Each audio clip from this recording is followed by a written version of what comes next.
When I'm looking at this footage of the seconds before that explosion,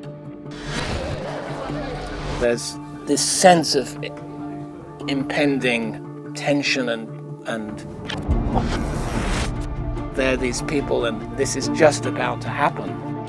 I feel the build of the tension and I'm just waiting for this black explosion to happen again. And that's where it takes me every time.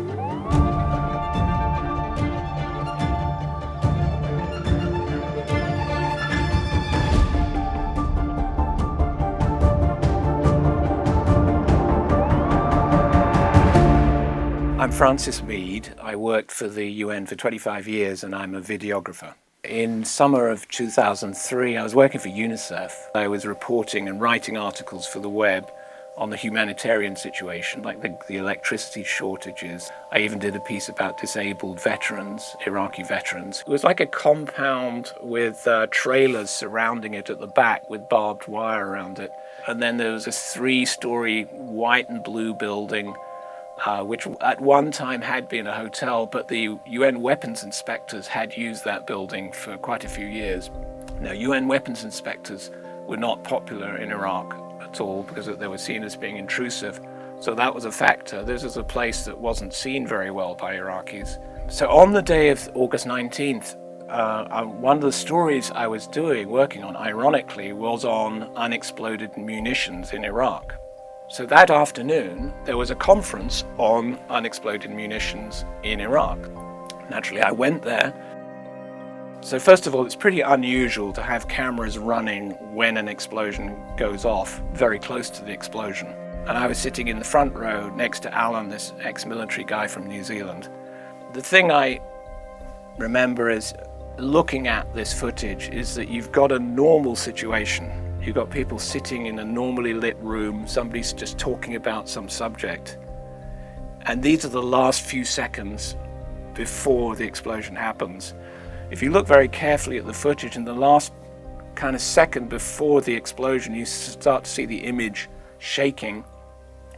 And I understand that this was, a precursor, the air pressure coming from the blast that was just about to happen. In our landmark impact survey in the north, we found that 80.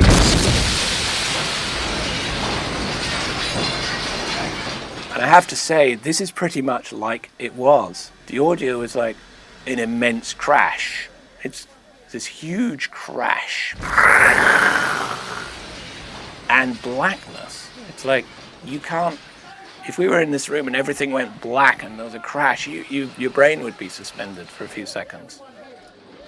You're kind of caught in this blackness, which I didn't notice at the time. But I think what happens, the blast goes out and throws debris everywhere, and then it kind of sucks it back, and then the light becomes more normal again. There's a sort of grey light. Everything's filled with dust.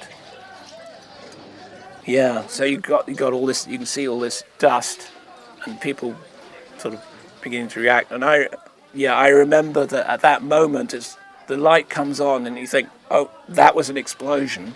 It sounded like it was inside the building. So there I am, and I'm sitting down looking bewildered. And, one of the things you want to do when you're in that situation is kind of get some order. And I think I dropped my tape recorder on the ground.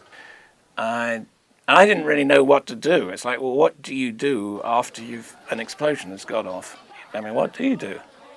And then there's Alan in the moustache. He's shouting. He's shouting, "Stay where you are! Stay where you are!" It was a bloody big explosive. The FBI concluded that it was 2,000 pounds of explosive. It was a suicide truck bomber. A guy had driven a truck down the side of the building and exploded his truck.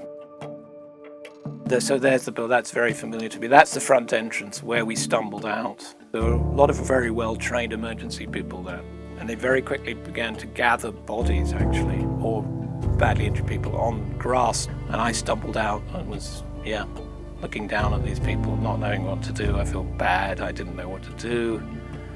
And somebody was stirring to looking at me, and I didn't know what to do. So I didn't know. I didn't do anything. I later found things to do, but in that moment, it was very hard. And then, of course, there's several hours of drama to go because, yes, 22 people were killed, but some of those, one or two of those, were still alive in the rubble, and 150 people were injured. And, of course, it was Iraqis and internationals all injured together. We're looking at the flag, it reminds me, well, just the physical horror of it, because there's so many things flying through the air. It's not the direct blast that kills people. A lot of it is glass. You get 1,000 cuts. Other people were killed by bricks falling on them.